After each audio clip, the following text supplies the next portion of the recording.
Last week, you talked about a famous leader and their styles of leadership. And the example I have here was about Mahatma Gandhi. So you submitted a video for the weekly video discussion about the famous leader.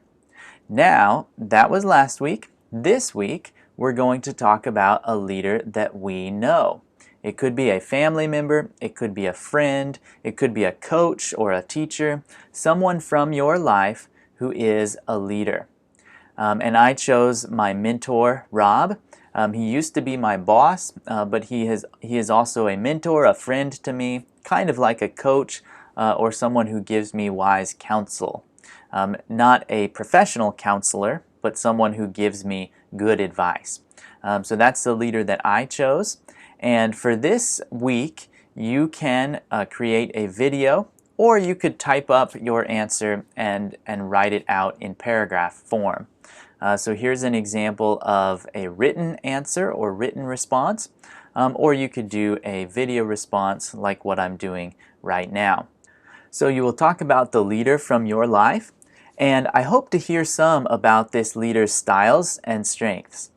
So you could focus on one or the other. I want to at least hear what you think about this leader's styles or this leader's strengths. Okay, so you can choose one. If you really want to go above and beyond, you can talk about both the leader's styles and the leader's strengths. But as long as you focus on one of those, you can choose and then talk about the leader from your life. Tell us about this leader. Tell us why you think this person is a leader. And then tell us about this leader's styles or about this leader's strengths. So there's a written example for you. I'm going to give you a video example as well. Hello students, this is my analyzing a leader of a person from my own life, and I'm analyzing my mentor Rob Matchett.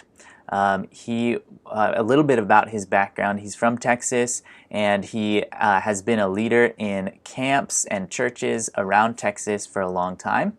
And I met him at a children's camp called Sabine Creek Ranch, and he was my boss, but he was also my mentor or my friend. And at the children's camp in the summer, we had different activities for children to come and learn how to do archery, like shoot a bow and arrow, or shoot BB guns, or climb a rock wall, or play in the swimming lake. So there are a lot of fun activities. And then we also had religious services because it was a Christian camp. So I learned a lot from him about leadership through that experience. And he also led an organization that helped refugees in Dallas. So I learned a lot from him as well as he served and helped refugees. And one of the important things that I learned from him was the connection between leadership and service. I believe that a good leader is a person who helps others and serves others. And that really inspires us to follow that leader. If a leader is a good person and has good morals and has integrity and is someone who helps others, then we are inspired to follow them. We want to follow good leaders who are good moral people and who serve other people. In terms of Rob's leadership style, I would call him mostly a democratic leader. I would say that that's his top leadership style. In other words, he really invited you in to have a discussion, and he would ask for my opinion and my ideas, as well as the other camp staff. He really liked to bring us all into the conversation when he was making a decision. But there were times when he had to be authoritarian. There were situations at camp that needed an immediate decision, and he had to make a quick decision, especially if there was some kind of dangerous situation or like a weather situation came in and we had to kind of cancel events.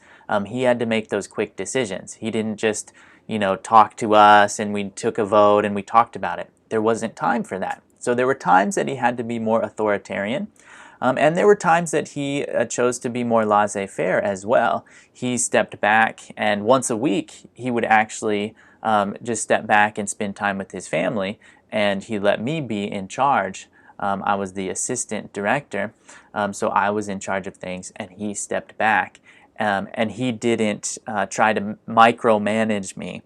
He didn't try to manage me when I was in charge. He stepped back. So that's kind of like laissez-faire, because he was able to step back and trust his camp staffers. And he did that at other times too, when he knew that, for example, that there was someone who was good at organizing the recreation games, or someone who was good at taking care of the rock wall to make sure that everyone was safe. He would step back and let those leaders lead. But most often, he was a democratic leader. So I would say that that is his top leadership style, because he really had input from others. He would give advice, give instructions. So he was still the leader, but he always invited input and conversation and feedback from others, which is really a mark of the democratic style. Okay, so that was a brief example of analyzing a leader. Notice how I shared a little bit about who the leader was and how he interacted in my life, how he was a leader in my own life. And then I talked about his leadership styles. Remember, you can choose to focus on the leadership styles, or you could focus on that person's leadership strengths. You only have to choose one. Okay, let me know if you have any questions, and I look forward to hearing more about leaders from your own life. Thank you.